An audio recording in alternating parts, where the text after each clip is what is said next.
कृष्णा। स्वागत है सभी भक्तों को सुबह की नित्यम भागवत क्लास में।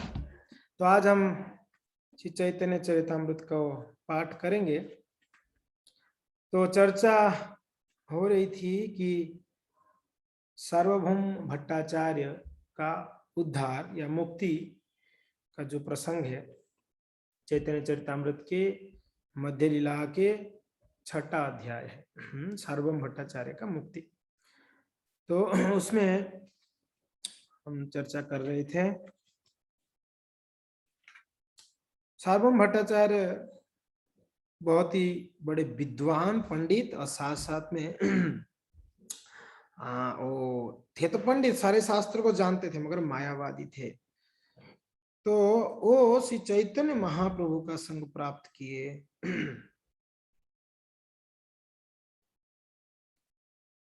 और सार्वभौम भट्टाचार्य विचार कर रहे हैं कि ये तो सन्यासी हैं। चैतन्य महाप्रभु को देखे सन्यासी के रूप में, और जवान सन्यास, एकदम यंग। श्री चैतन्य महाप्रभु जवान। तो उस समय प्रभु कहे मंदिर भीतरे ना जाइब, गरुडेर पासे रही दर्शन करिब। गोपीनाथ आचार्य कहे सार्वभौम, तुम्हें गोसाई रे लैया कराइया दर्शन। तो गोपीनाथ आचार्य जो थे वो सार्वभौम भट्टाचार्य के पत्नी के भाई, साला साहब है कि नहीं, ब्रदर इन लॉ। तो गोपीनाथ आचार्य जी कहते हैं उनके जीजा जी को कि हे सार्वभौम भट्टाचार्य जी, कृपा करके आप भगवान को, महाप्रभु को दर्शन कराइए। अमार मातृ स्वहागृह निर्जन स्थान, ताहा वास देह कर सर्व समाधान। गोपीनाथ प्रभु लैया ताहा वासा दिल, जल जल पात्रादिक सर्व समाधान कैल। तो गोपीनाथ आचार्य ने श्री चैतन्य महाप्रभु को वहां पर लेके गए उस घर के अंदर, और उन्हें पानी के पात्र, नाद आदि खिलाया दिया, और इस प्रकार उन्होंने सब प्रकार की व्यवस्था महाप्रभु का कर लिए। और उसके नेक्स्ट दिन आर दिन गोपीनाथ प्रभु स्थान गया और संस्थो स्थान दर्शन कराइया लिया। भगवान का जो शयन स्थान होता है भोर के समय पर, उस समय श्री चैतन्य महाप्रभु को उन्होंने दर्शन कराने के लिए जगन्नाथ जी को लेके जाने के लिए वहां पर गए। मुकुंद दत्त लैया आइला सार्वभौम स्थाने, और सार्वभौम किछु तारे बोलिया वचन। और मुकुंद जो थे ना, गोपीनाथ आचार्य मुकुंद दत्त को अपने स्थान लेकर सार्वभौम भट्टाचार्य के घर पे आए। वहां पहुंचने पर सार्वभौम ने मुकुंद दत्त से इस प्रकार से कहा, क्या कहे, प्रकृति विनीत सन्यासी देखिते सुंदर, हमारो बहुप्रीति बाढ़ी यार ऊपर। सार्वभौम भट्टाचार्य कह रहे हैं कि मैं ये सन्यासी को देखता हूं तो उनके प्रति मेरा प्रेम बढ़ रही है। व्यक्ति बड़े सुंदर है, श्री चैतन्य महाप्रभु दिखने में बहुत सुंदर। सन्यासी देखिते सुंदर, ये सन्यासी जो है दिखने में बड़े सुंदर है, उनको देखता हूं तो मेरा प्रेम बढ़ता रहे, बड़े यार ऊपर, इसके ऊपर मेरा प्रेम बढ़ रहा है। कौन संप्रदाय सन्यासी कार्याध्ययन ग्रहण। सार्वभौम भट्टाचार्य तो पूछते हैं मुकुंद जी को कि ये कौन से संप्रदाय से हैं ये सन्यासी, किबा नाम यार, सुनिए ये हम हाय मन, ये कौन से संप्रदाय के सन्यासी है और इसका नाम क्या है। मुझे बड़ा इच्छा हो रहा है इसके बारे में सुनने के लिए। दिखने में बड़े सुंदर है, बड़े तेजस्वी है, मनमोहन है कि नहीं। तो गोपीनाथ कहे नामो श्री कृष्ण चैतन्य, सार्वभौम जी इनका नाम श्री कृष्ण चैतन्य है। और गुरु यार केशव भारती महाधन्य, इसका गुरु कौन है, केशव भारती है, बड़े धन्य है वो। सार्वभौम कहे यार नाम सर्वोत्तम, भारतीय संप्रदाय हो ये मध्यम। तो ये इनका नाम तो बहुत सुंदर है, मगर ये जो है ना द्वितीय श्रेणी के सन्यासी है, क्योंकि ना ये भारतीय संप्रदाय से लिए हुए हैं। अलग अलग संप्रदाय में अलग अलग कैटेगरी होते हैं। तो ये भारतीय संप्रदाय कहते हैं ये सेकंड क्लास के सन्यासी हैं। गोपीनाथ कहे यार नाही बाह्यपेक्षा अतएव बड़ संप्रदाय नाही को अपेक्षा। गोपीनाथ आचार्य कहते हैं श्री चैतन्य महाप्रभु बाहरी औपचारिकता पर निर्भर नहीं करते हैं। उन्हें किसी श्रेष्ठ संप्रदाय से संन्यास ग्रहण करने की आवश्यकता नहीं है जी। तो वहां शिल प्रभुपाद जी बहुत सुंदर तात्पर्य कहते हैं। अभी देखो, अभी तक तो सार्वभौम भट्टाचार्य अपना ज्ञान की बल पर बात कर रहे हैं। जैसे सुने कि ये भारतीय संप्रदाय से दीक्षित है, हाँ भारतीय संप्रदाय ये सेकंड क्लास के सन्यासी, हाँ फर्स्ट क्लास के नहीं है, सेकंड क्लास के हैं, मीन्स उत्तम सन्यासी नहीं है। तो वहां पर गोपीनाथ आचार्य ने करेक्ट करते हैं, कहते हैं ये भगवान स्वयं भगवान है। खैर आगे बोलेंगे, कहते हैं कि देखिए इनको महाप्रभु को कई बड़े संप्रदाय से दीक्षा लेने का कोई जरूरत नहीं है, वैसे तो उनको जरूरत नहीं है। भट्टाचार्य कहे यार प्रौढ़ जवन, सार्वभौम भट्टाचार्य कहते हैं कि ये जवान है एकदम, और क्या मैंने सन्यासी धर्म वही रक्षण, ये जवानी में ही सन्यास ले लिया। वैसे तो सन्यासी बुढ़ापे में लेना चाहिए 50-60 साल के बाद, 50 साल के बाद। ये लड़का तो अभी अभी सन्यास ले लिया जवानी में, ये कब, ये कितना दिन तक सन्यासी व्रत को धारण कर पाएगा? ये जवान है, मीन्स माया में फंसने के लिए भी चांसेस है। बहुत दिखने में भी बड़ा सुंदर है, तेजवान है, पता नहीं कभी भी फंस सकता है ये। अतएव बड़ा क्या कह रहे हैं, कह रहे केमत सन्यासी धर्म होई रक्षण, ये कैसे अपने सन्यासी धर्म को पालन कर सकता है? ये तो जवान है। इतना कड़क है सन्यास आश्रम, मीन्स बहुत कड़क नियम होते हैं। आप लोग सब वीडियो ऑफ करके क्यों बैठे हो? वीडियो ऑन करिए सभी लोग। जो भक्त वीडियो ऑन कर सकते कृपया वीडियो ऑन करके बैठिए, आप अपना काम करिए, कोई दिक्कत नहीं। हमें थोड़ा अनकंफर्टेबल लगता है अगर वीडियो ऑफ रहता है। हाँ, तो ये सन्यासी को बहुत मीन्स एंगेजमेंट चाहिए। हाँ, अगर ये फ्री रहेगा तो फंस सकता है। क्या उनके दिमाग में चल रहा था मेंटल स्पेकुलेशन, अपना दिमाग। कभी कभी हम अपना दिमाग लगाते हैं ना, बेचारा का क्या होगा पता नहीं, जवानी में ही ब्रह्मचारी बन गया, पता नहीं क्या हो सकता है इसका, सोचते रहते हैं। तो वैसे सार्वभौम भट्टाचार्य सोच रही तो जवान है बेचारा, सन्यास ले लिए, कब तक इस सन्यास धर्म को ये करेंगे, इसलिए निरंतर यहाँ के वेदांत तो सुनाइबो और वैराग्य उदित मार्ग प्रवेश कराइबो। देखो ये तो शायद भावुकता में आके सन्यास ले लिए हैं, तो इनको मैं क्या करूंगा, उनको निरंतर है ना मैं वेदांत सुनाऊंगा, वेदांत में इनको सुनाऊंगा, और सुना करना इनको इतना ज्ञान दूंगा कि ये वैरागी मार्ग को समझ सकेगा और उसको अपनाएगा। ये तो अभी जवान है, बस ले लिया सन्यास, मगर इसको ज्ञान का जरूरत है, प्रॉपर ज्ञान का जरूरत है। वैराग्य उदित मार्ग प्रवेश कराएगा, इसको वैराग्य मार्ग अभी तक पता नहीं है, मैं इनको वेदांत सुनाकर इसको वैराग्य दिलाऊंगा। सार्वभौम भट्टाचार्य के अनुसार वेदांत दर्शन के अनुशीलन से सन्यासियों को इंद्रिय तृप्ति से विरक्त रहने की सहायता मिलती है। इस तरह सन्यासी अपने कौफिन की मर्यादा रक्षा कर सकता है। मनुष्य को इंद्रिय निग्रह के साथ मन निग्रह का अभ्यास करना चाहिए, और वाणी, मन, क्रोध, जीव, उदर तथा उपस्थ इस 6 वेगों का दमन करना होता है। तभी वह भगवत भक्ति को समझ सकता है और आदर्श सन्यासी बन सकता है। एक आदर्श सन्यासी के लिए उसको क्या करना पड़ेगा, उसको 6 चीजों को नियंत्रण में रखना पड़ेगा। क्या? बाचो बेगम, मनसह क्रोध बेगम, जिह्वा बेगम, उदर उपस्थ बेगम। ये 6 बेगों को उसको संयमित करके रखना पड़ेगा, है कि नहीं है? और तभी जाके वो उचित रीति से वो सन्यास आश्रम में विरक्त आश्रम को अवलंबन कर सकता है। भौतिक को इंद्रिय तृप्ति में लिप्त रहकर सन्यास आश्रम की रक्षा नहीं की जा सकती।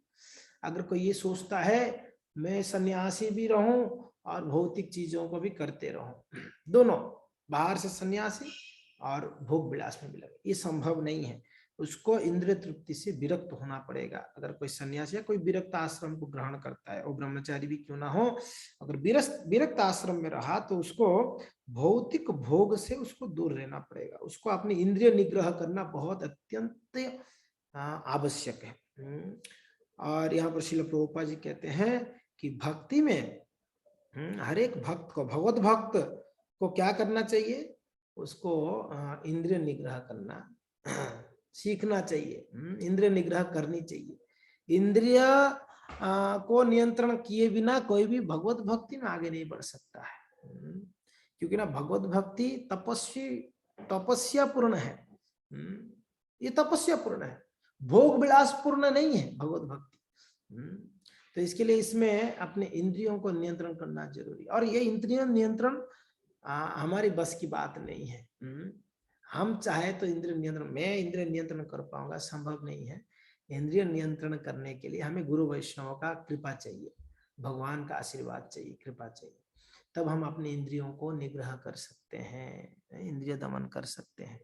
तो खैर यहाँ पर सार्वभौम भट्टाचार्य जी कह रहे हैं कि इनको हम वेदांत का ज्ञान देंगे और देकर इनको वैराग्य मार्ग में इनको प्रवेश कराएंगे। अभी तक ये वैराग्य मार्ग को प्रवेश ही नहीं किया है, तो बात संन्यास ले लिया है मगर प्रवेश नहीं किया है।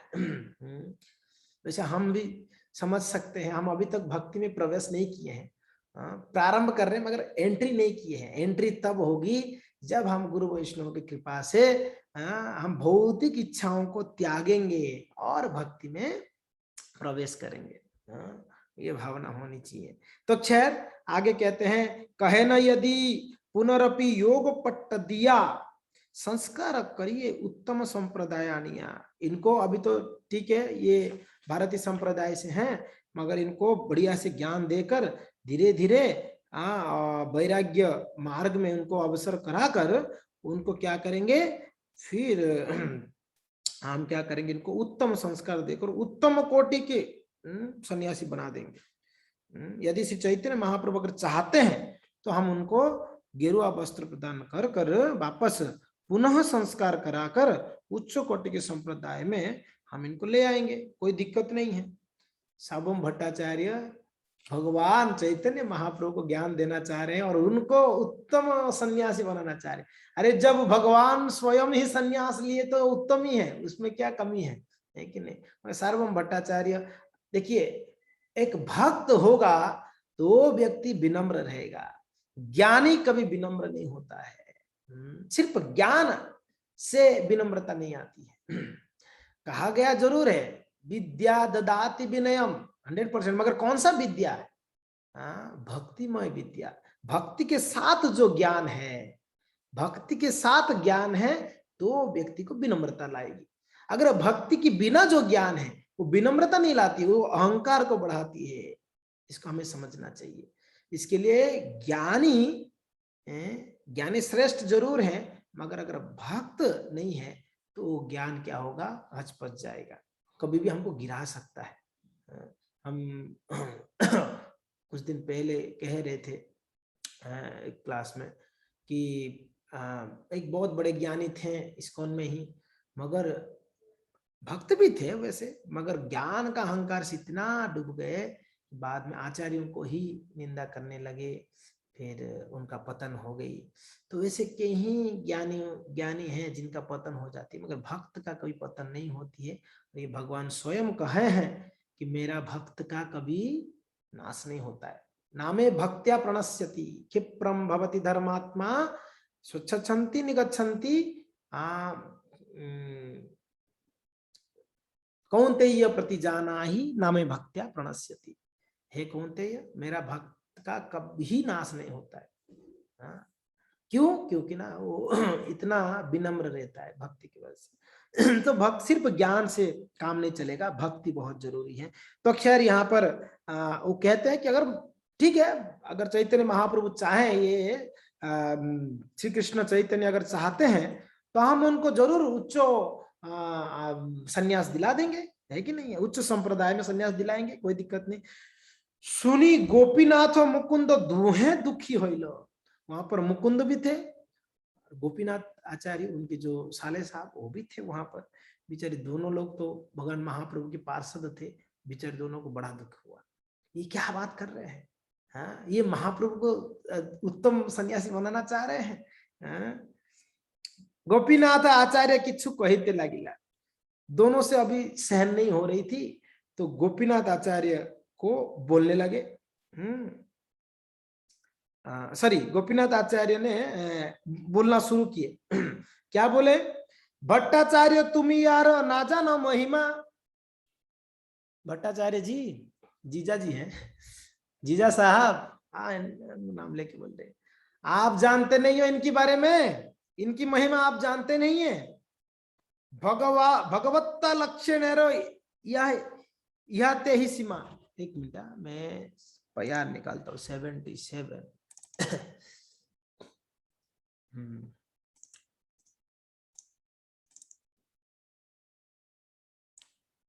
क्या कह रहे? सुनी गोपीनाथ मुकुंद दुहे दुखी होइलो। गोपीनाथ आचार्य किच्छु कहते लगिलो। गोपीनाथ आचार्य बोलने लगे। क्या बोल रहे?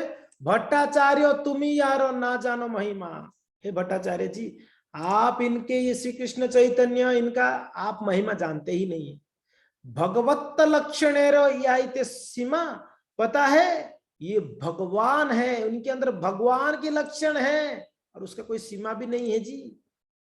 ताहाते विख्याते यो परम ईश्वर और आज्ञा स्थाने किछु न है विज्ञान गोचर। तो कहते हैं ये स्वयं कौन है? भगवान है, स्वयं भगवान है ये, और आप इनको नहीं जानते हैं सार्वभौम भट्टाचार्य जी। अज्ञस्थाने किछु न है विज्ञान गोचर। इस विषय में अनजान व्यक्ति तत्ववेताओं के निर्णय को अत्यंत कठिनाई से समझ पाते हैं। आप इसको कैसे समझ पाएंगे? नहीं समझ पाएंगे। तो ये जब बोले ना, तब वहां पर सार्वभौम भट्टाचार्य के शिष्य लोग भी थे। वो लोग बोले, अरे अरे अरे ये क्या बोल रहे हो? भगवान, किसी को भी भगवान बोल देते हो आप लोग? ऑलरेडी दुनिया में बोल वाला चल रहा है, ये भगवान, वो भगवान, वो भगवान, आप यहाँ पर श्री कृष्ण चैतन्य को भगवान बोल रहे हो? अच्छा, आप तो भगवान बोल रहे हो, ईश्वर कहो कौन प्राणे? अगर किस प्रकार से ईश्वर है ये, किस प्रकार से भगवान है, कोई प्रूफ बताओ हमको। आप तो बोल दिया है श्री कृष्ण चैतन्य का ईश्वर, कोई प्रूफ है क्या? आचार्य कहे विज्ञ मत ईश्वर लक्षण। अरे ज्ञानी लोग तो जान लेते हैं ईश्वर के लक्षण क्या क्या होता है, वो तो समझ ही जाते हैं। तो इसमें प्रभुपाद जी ने बहुत सुंदर तात्पर्य लिखे, उसको हम पढ़ते हैं। 80 नंबर ना, एक मिनट,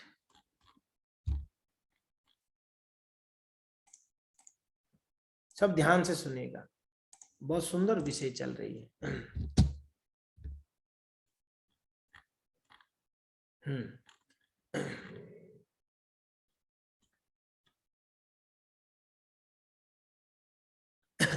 तात्पर्य में कहते हैं, श्री चैतन्य महाप्रभु के आविर्भाव के समय से भारत में ऐसे अनेक छद्म अवतार थे जिनमें प्रामाणिक लक्षण नहीं पाए जाते। 500 वर्ष पूर्व सार्वभौम भट्टाचार्य के विद्वान शिष्यों ने जब गोपीनाथ आचार्य से साक्ष्य देने के लिए कहा था, तो वे बिल्कुल ठीक कह रहे थे, क्योंकि उस समय ना, मैंने बोला ना, वहां बोल वाला बहुत था भगवान का, किसी को भी भगवान को, कोई भी भगवान बन जाता था।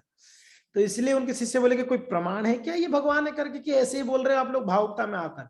यदि कोई व्यक्ति अपने आप को या किसी अन्य को ईश्वर या ईश्वर का अवतार बतलाता है, तो उसे अपने इस दावे को सिद्ध करने के लिए शास्त्र से साक्ष्य देना चाहिए। बिना साक्ष्य को किसी को भी हम भगवान नहीं मान सकते। अतः भट्टाचार्य के जो शिष्यगण थे, उन्होंने अनुरोध किया है कि भाई कोई साक्षी है तो बताइए। दुर्भाग्य बस आज के समय में किसी को भी शास्त्रों का संदर्भ दिए बिना ईश्वर के अवतार के रूप में प्रस्तुत करना ये प्रचलित हो गया है। किसी को भी प्रभुपाद जी कहते हैं हजारों ईश्वर रोज प्रकट होते हैं, भगवान हजारों। जब सार्वभौम भट्टाचार्य के शिष्यों ने गोपीनाथ आचार्य को चुनौती दी, तो गोपीनाथ ने तुरंत उचित उत्तर भी दिए। पूर्ण पुरुषोत्तम भगवान को समझने के लिए हमें महापुरुषों की वचन सुननी चाहिए। ब्रह्मा, नारद, व्यासदेव, असित तथा अर्जुन जैसे महापुरुषों के कथनों से ही कृष्ण पूर्ण पुरुषोत्तम भगवान के रूप में प्रतिष्ठित हैं। इसी तरह उन्हें महापुरुषों के कथनों से ही श्री चैतन्य महाप्रभु के पूर्ण पुरुषोत्तम भगवान के रूप में प्रतिष्ठित हैं। इसकी व्याख्या आगे की जाएगी। तो सार्वभौम भट्टाचार्य के जो शिष्य लोग ने जिज्ञासा किए, उनका जो क्वेरी था कि भाई कोई मीन्स कोई प्रूफ है क्या ये भगवान है करके, तो तब गोपीनाथ आचार्य कहते हैं कि हाँ बिल्कुल है। शिष्य कहे ईश्वर तत्व साध्य अनुमाने, आप अनुमान से बोल रहे हो तो ईश्वर को अनुमान से थोड़ी समझा जा सकता। आचार्य कहे अनुमाने नहीं ईश्वर जाने, ईश्वर को अनुमान से नहीं समझ सकते हैं। कोई अनुमान लगा सकता है शायद ये ईश्वर हो सकता है, तो शायद से नहीं चलता है, मैं सोचता हूं ऐसे होगा ना, अनुमान से भगवान को नहीं समझ पाएंगे। फिर कैसे समझ पाएंगे भगवान को? भगवान को समझने के लिए शास्त्र प्रमाण चाहिए जी। और भगवान सभी के सामने प्रकट नहीं होते हैं। यस्य प्रभा प्रभवतो जगदंड कोटि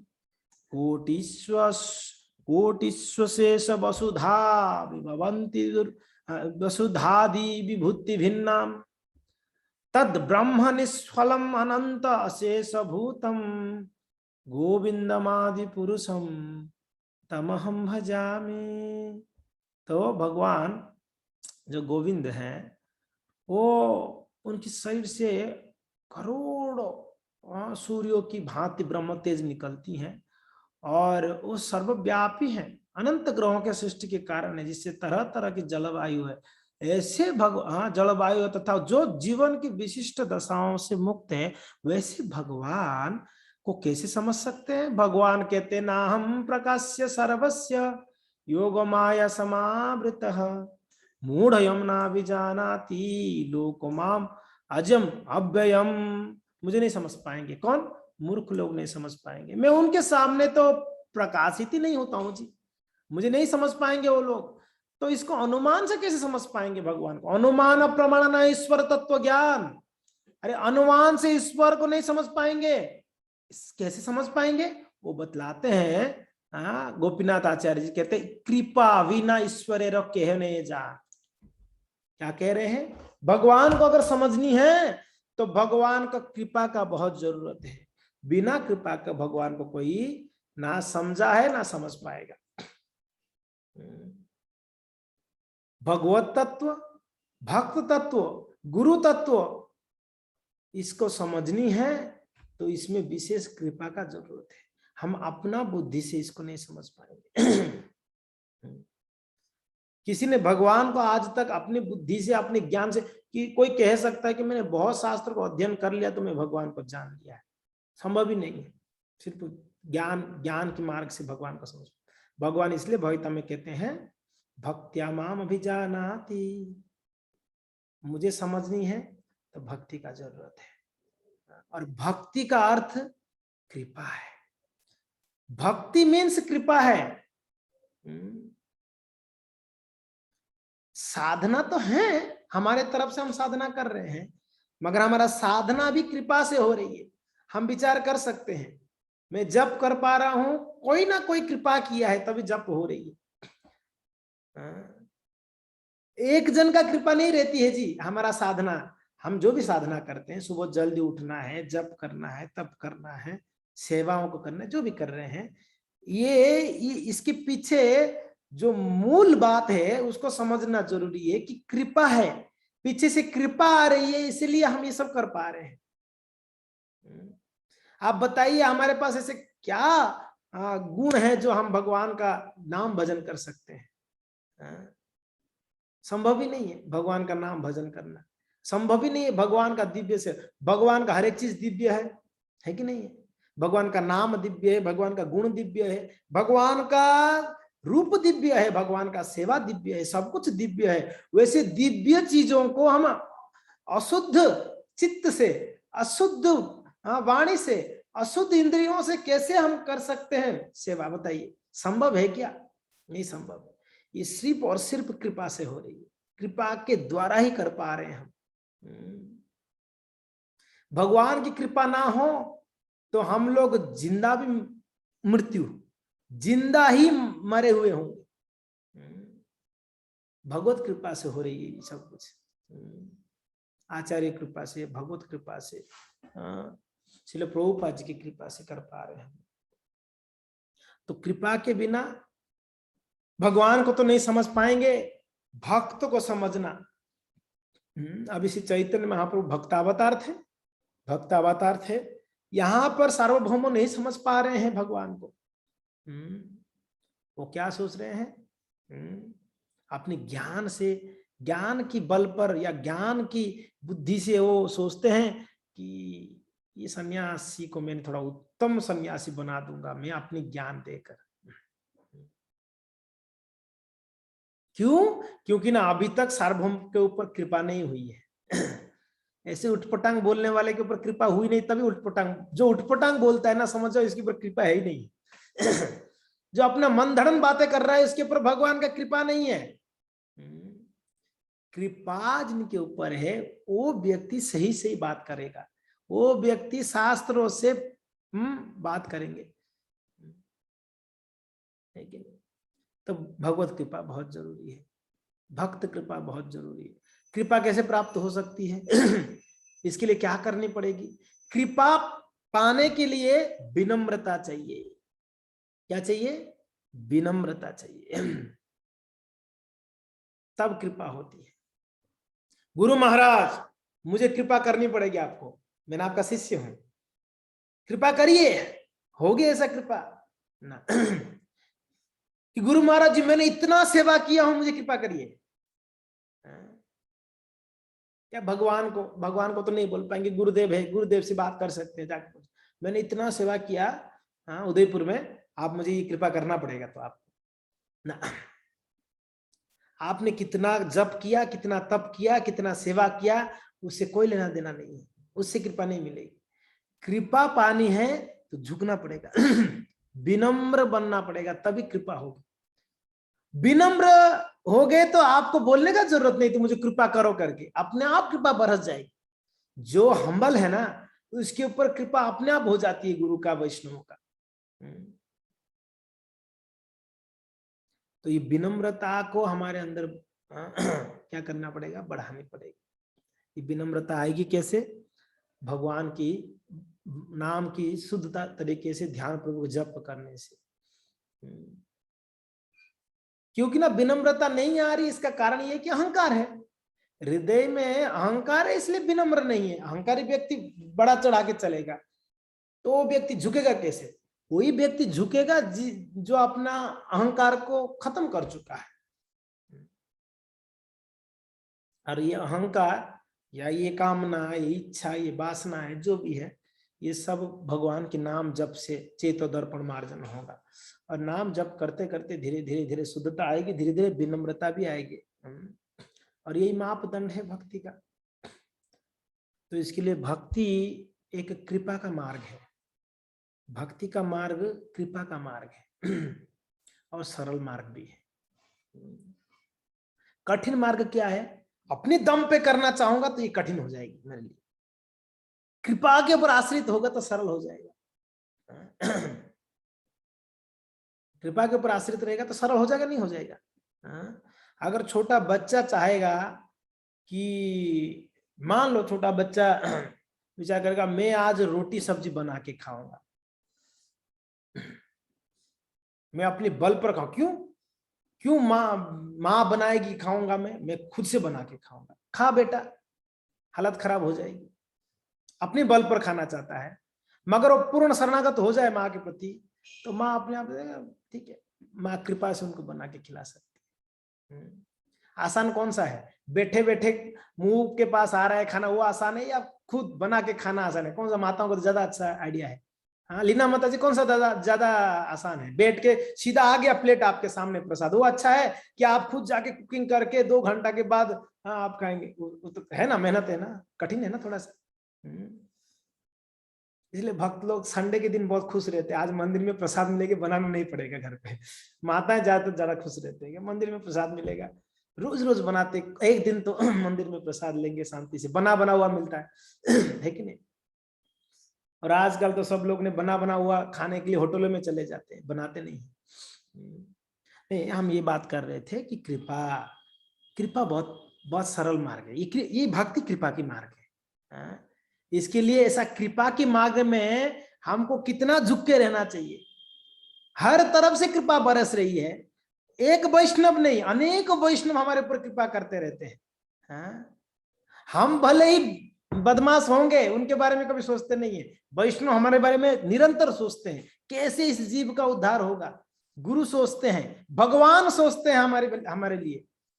भगवान गुरु तो सोचते हैं, साथ साथ में अनेक वैष्णव हमारे बारे में विचार करते हैं, ये भक्त का कैसे कल्याण हो सकती है, ये कैसे आगे बढ़ेगा, ये कैसे और अच्छा जप करेगा, अच्छा सेवा में कैसे संलग्न होगा, ये कैसे भक्ति के मार्ग में प्रगति करेगा, वो विचार करते हैं। अगर कोई हमारे लिए हमारे बारे में सोच रहा है मीन्स बहुत बड़ी बात है। हमारे बारे में सोच रहा है मीन्स वो कृपा उनका हमारे ऊपर आ रही है। अगर कोई हमारे बारे में सोचने का मजबूर हो गए मीन्स कौन हमारे बारे में सोचेगा। हमने कुछ तो उनके प्रति शरणागत हो तो ही हमारे बारे में सोचेंगे, या विनम्र हो। अहंकारी व्यक्ति के बारे में कोई नहीं सोचता, बदमाश है, सोचेगा अभी तो बदमाश है। जब उनके बारे में ऐसे बोला जाएगा कृपा कहां से बरसेगी, तो क्या होगा, कोप दृष्टि। कोप दृष्टि यानी श्राप लग जाएगी अगर कोई वैष्णव ऐसे बदमाश आदमी। अगर कोई बोले कि बहुत अच्छे भक्त है, ऐसे किसके मुख से निकला, मीन्स आपके ऊपर बड़ी विशेष कृपा है उनका। और इस कृपा को प्राप्त करने के लिए हमें विनम्र बनना पड़ेगा, हमें सरल बनना पड़ेगा, तभी कृपा मिल सकती है। तो इसके लिए ये कृपा बहुत जरूरी है। यहाँ पर गोपीनाथ आचार्य जी कहते हैं कि भगवान की कृपा के बिना, कृपा बिना इस पर रोक के ही नहीं जाने, कृपा के बिना कोई नहीं जान सकता है। ब्रह्मा, शिव, अरे बड़े बड़े देवता भी भगवान को नहीं समझ पाते जब तक तो भगवान का कृपा नहीं होती, नहीं समझ पाते। तो इसके लिए कृपा का बहुत जरूरी। ईश्वरेर कृपालेश है तो याहारे। और अभी मान लो सार्वभौम भट्टाचार्य की शिष्य लोग ये प्रश्न करे, अच्छा कितना कृपा, कितना कृपा होगी तो हम भगवान को समझ पाएंगे जी? कोई उसका मापदंड है कि 1 किलो कृपा, 2 किलो कृपा, 10 किलो कृपा, कितना कृपा, कितना कृपा होनी चाहिए? तो उसको क्लैरिफाई करते हैं। उनको क्लैरिफाई करते हुए गोपीनाथ आचार्य कहते हैं ईश्वर कृपा लेस होता यारे। अगर थोड़ा सा भी लेस मात्र भी कृपा हो गई ना किसके ऊपर, थोड़ा, तो भी सही तो ईश्वर तत्व जाने वाले पारे। अगर थोड़ा भी कृपा हो गई ना, एक बूंद, सागर में जल की तो असीम जल है, उसमें से एक बूंद भी, और भगवान के पास कृपा कितना है, असीम कृपा है भगवान के हृदय में। वो तो कृपा के, हे कृष्ण करुणा सिंधु दीन बंधु जगतपते गोपेश गोपिका कांत श्री राधा कांतनम। हे कृष्ण करुणा सिंधु, सिंधु इनके हृदय में तो करुणा है जी, सिंधु जैसा करुणा है। और उसमें से अगर लेस मात्र यानी एक बूंद भी मिल जाए, बूंद भी छोड़ दो, बूंद का भी कोई एक कण मिल जाए, एक कण भी हमारे ऊपर हो जाए तो हम भगवान को समझ जाएंगे।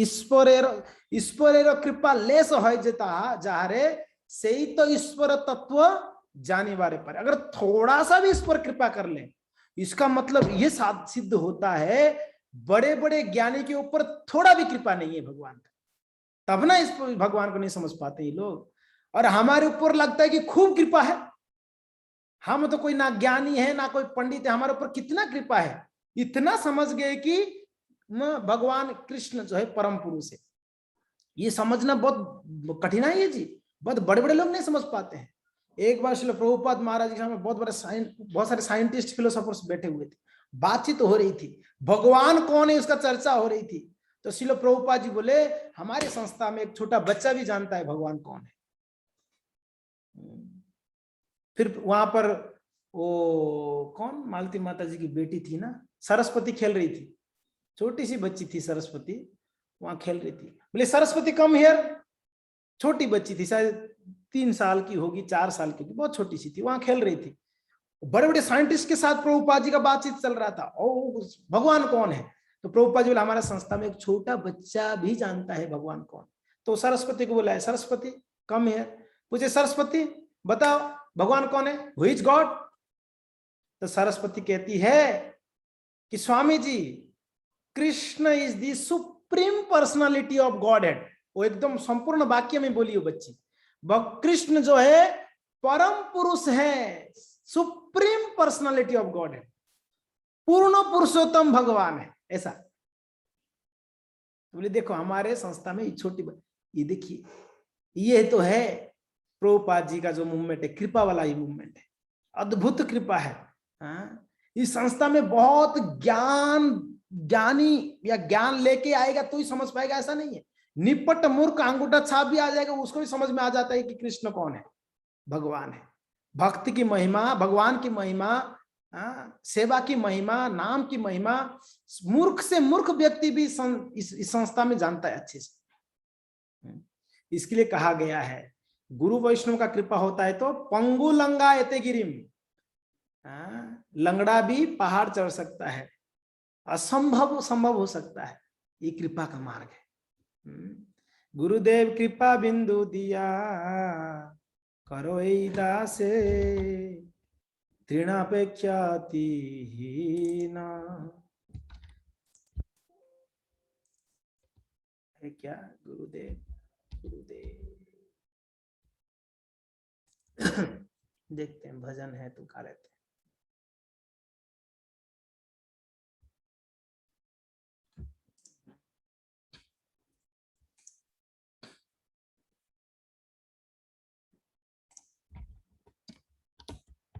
हरे कृष्णा कृष्णा कृष्णा हरे हरे, हरे राम राम राम हरे हरे।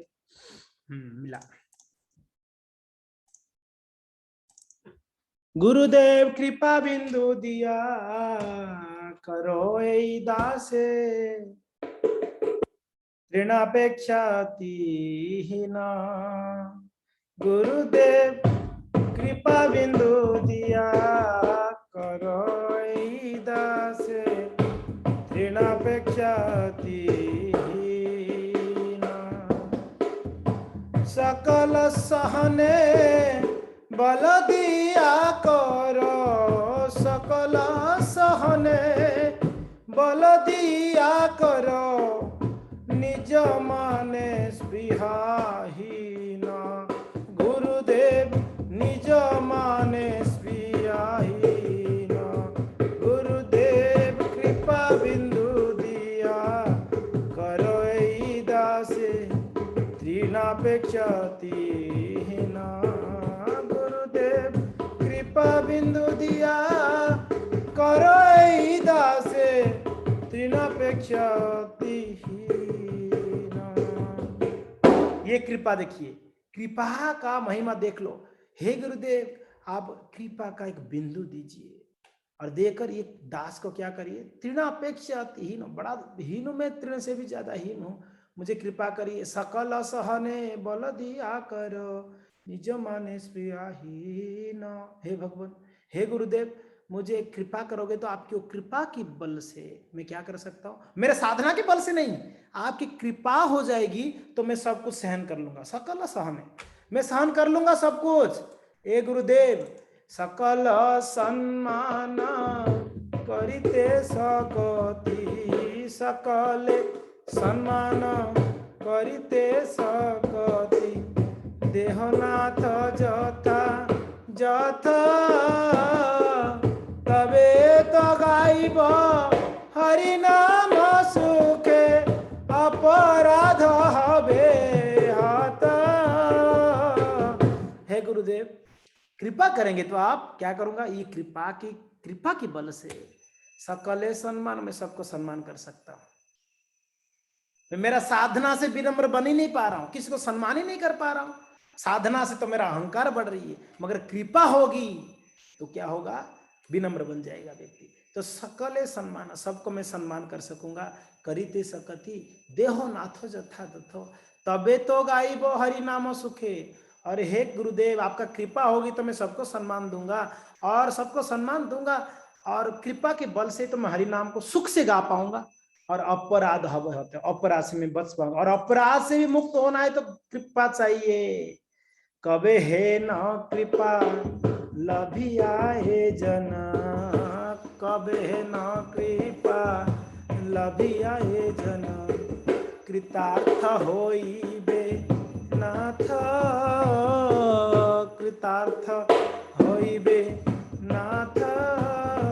शक्ति बुद्धिहीन आमी अति दीन, शक्ति बुद्धिहीन आमी अति दीन, कर मोरे आत्मा सात, कर मोरे आत्मा सात।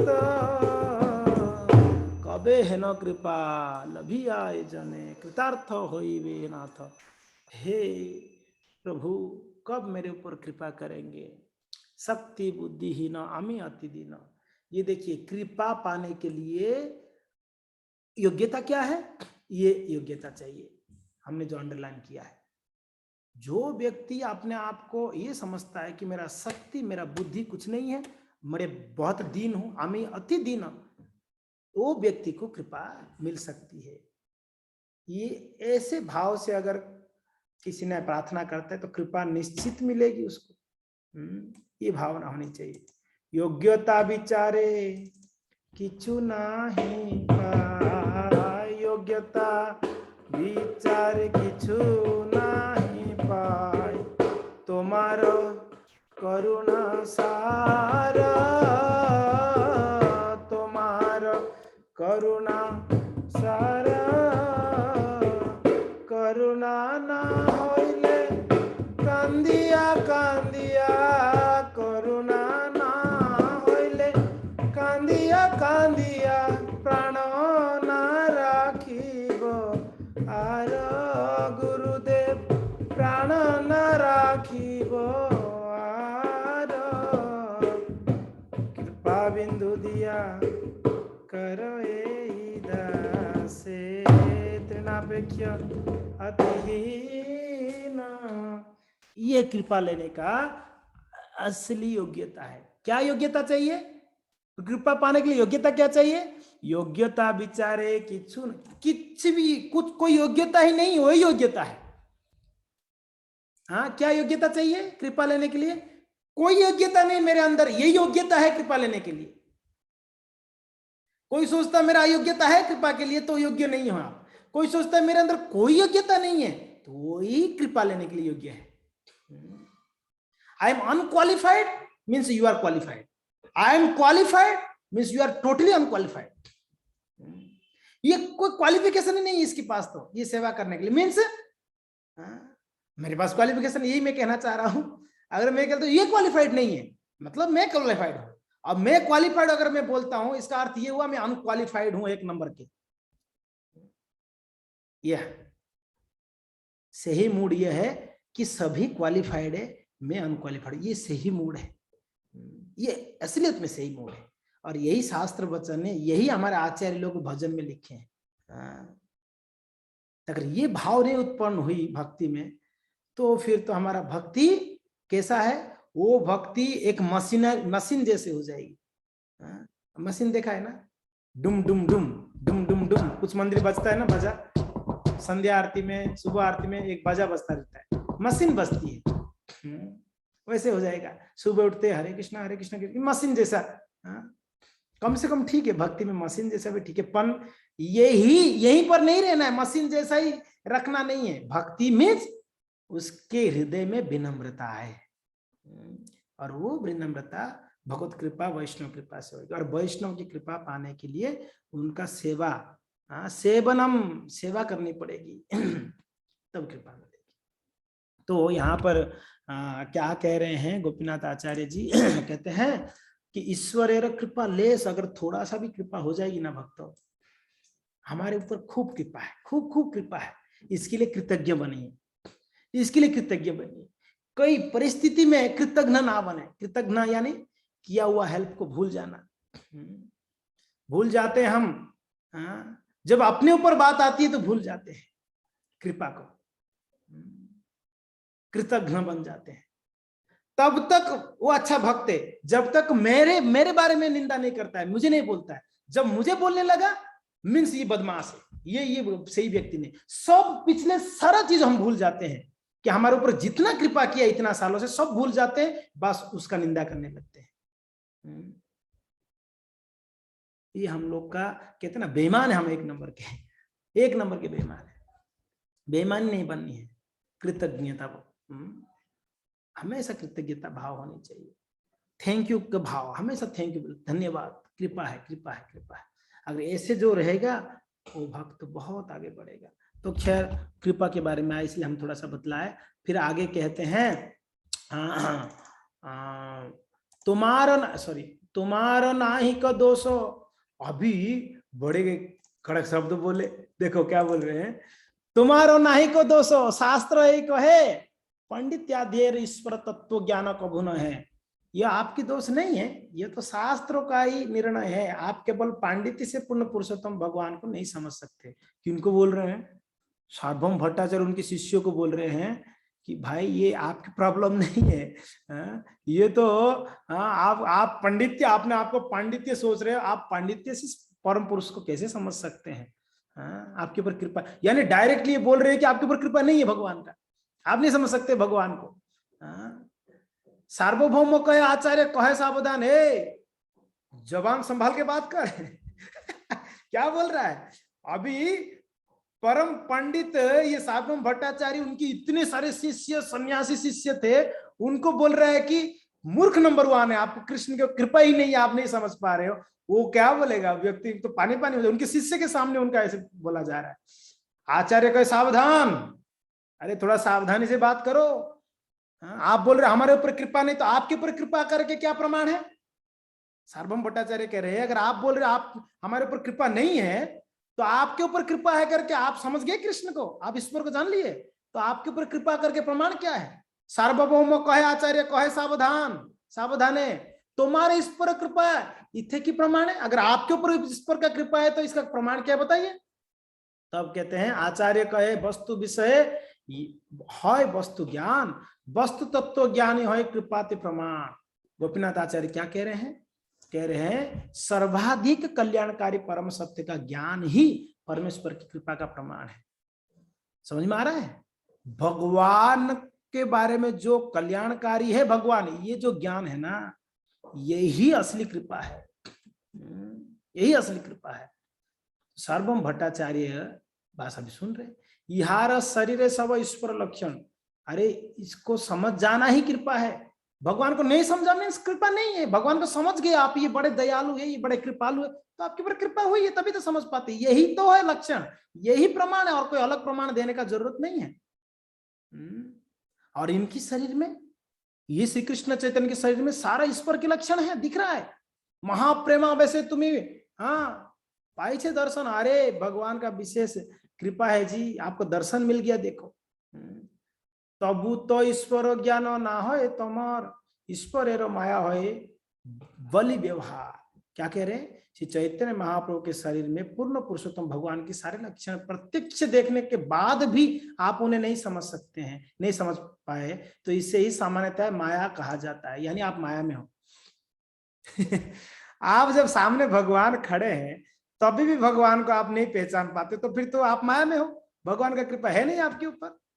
आप सोचो सार्वभौम भट्टाचार्य का क्या चलता रहेगा दिमाग में, क्या बोल रही है मुझे।